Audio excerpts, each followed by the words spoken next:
a carta de Paulo aos Efésios. A história de como Paulo veio até a cidade de Éfeso é bem interessante. Você pode ler a respeito disso em Atos 19.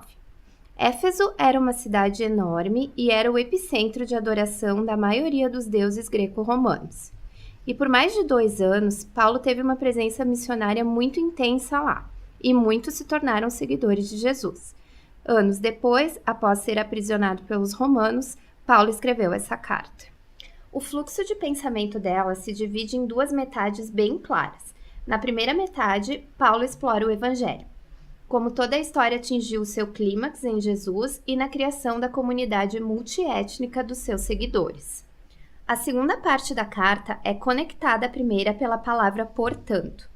E nela Paulo explora como a história do Evangelho deve afetar nossa forma de viver, cada parte da nossa história de vida, pessoalmente, nas nossas vizinhanças, nas comunidades e nas nossas famílias. Então vamos entrar aqui para ver como Paulo desenvolve tudo isso. O capítulo 1 começa com um lindo poema judaico, onde Paulo louva o Pai pelas coisas maravilhosas que ele tem feito em Cristo Jesus. Desde a eternidade, o Pai tem o propósito de escolher e abençoar um povo de aliança. Pense na família de Abraão, em Gênesis 12, do 1 ao 3. Mas agora, através de Jesus, qualquer um pode ser adotado nessa família. A sua morte cobre nossos piores pecados, nossas piores falhas, e nele nós encontramos a graça de Deus. De fato, Paulo diz, essa graça proporcionou uma nova forma de compreender cada parte das nossas vidas. No capítulo 1, verso 10, ele diz que o propósito era fazer convergir em Cristo todas as coisas, celestiais ou terrenas. E Cristo significa Messias. O plano de Deus sempre foi ter uma enorme família de homens e mulheres restaurados, que são unidos em Jesus, o Messias.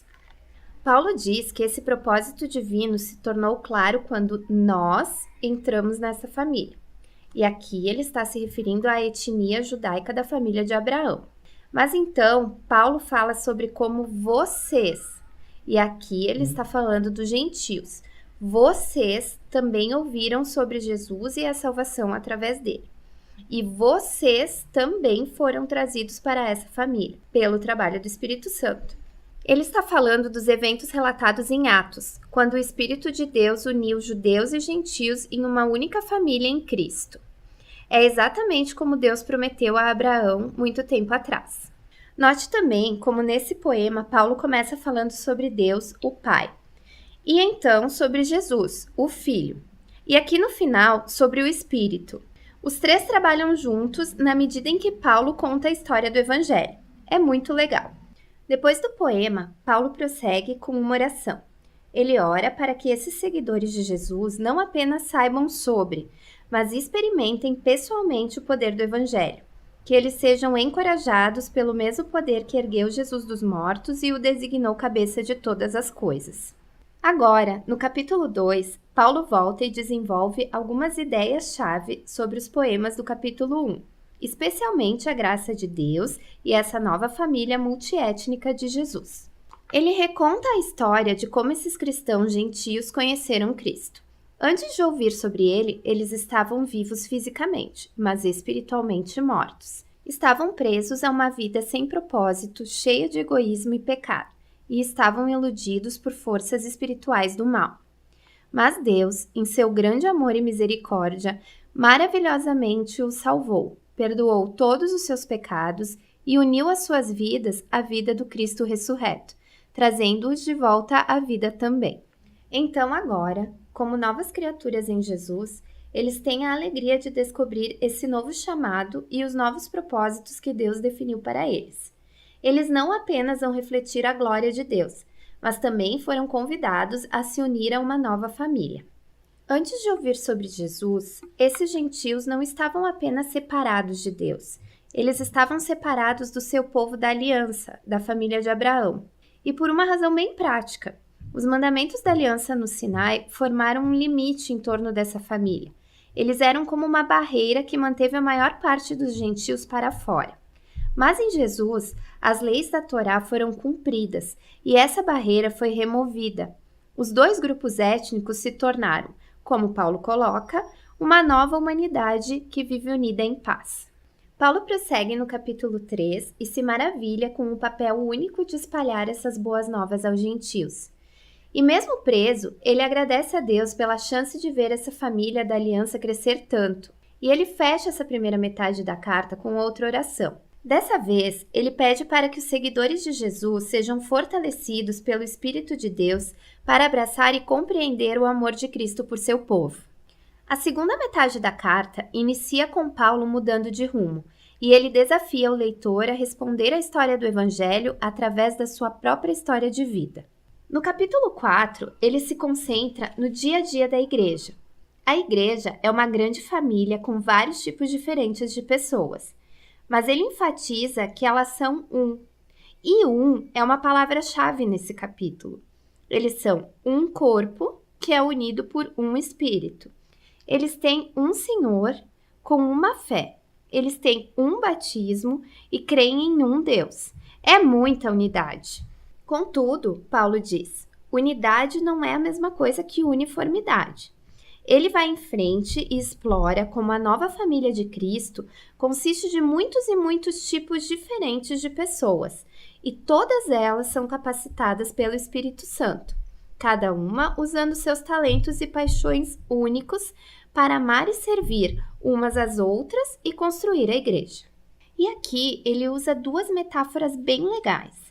A primeira estabelece a igreja como um novo templo, e a segunda é que todos estão formando um novo homem, no qual Jesus é a cabeça. E esse novo homem é a metáfora que ele leva para os próximos 2 capítulos. Paulo desafia cada cristão a se despir do velho homem, como se fossem roupas velhas, e vestir o novo homem, no qual a imagem de Deus está sendo restaurada. E ele elabora uma longa sessão onde compara o velho e o novo homem. Em vez de mentir, o novo homem fala a verdade. Em vez de se irar, ele pacificamente resolve seus conflitos. Em vez de roubar, o novo homem é generoso. Em vez de fofocar, ele encoraja as pessoas com suas palavras. Em vez de se vingar, o novo homem perdoa. Em vez de satisfazer cada impulso sexual, o novo homem cultiva o domínio próprio dos seus desejos carnais. Em vez de se embriagar, o novo homem se coloca sob a influência do Espírito de Deus, e ele ilustra essa influência de 4 formas diferentes. As 2 primeiras têm a ver com cânticos. Cânticos de comunhão, mas também cânticos individuais. E é muito interessante ver que a primeira coisa que Paulo pensa sobre como o Espírito trabalha na vida do povo de Cristo é com cânticos. O terceiro sinal da influência do Espírito é ser grato por tudo. E o quarto é que o Espírito leva os seguidores de Cristo a se colocarem abaixo dos outros e a considerarem os outros mais importantes do que eles mesmos. E Paulo, na verdade, expande esse quarto ponto mostrando como ele funciona em um casamento cristão. A esposa que segue Jesus é chamada para respeitar seu marido e permitir que ele se torne responsável por ela. E o marido é chamado para amar sua esposa e usar essa responsabilidade para abrir mão da sua agenda egoísta e colocar o bem-estar da esposa acima do seu. Paulo diz que é esse tipo de casamento que reencena a história do Evangelho. As ações do marido imitam Jesus, o seu amor e autossacrifício. E as ações da esposa imitam a igreja, que permite que Jesus a ame e a renove. Paulo, então, aplica a mesma ideia para os pais e filhos e para os escravos e mestres.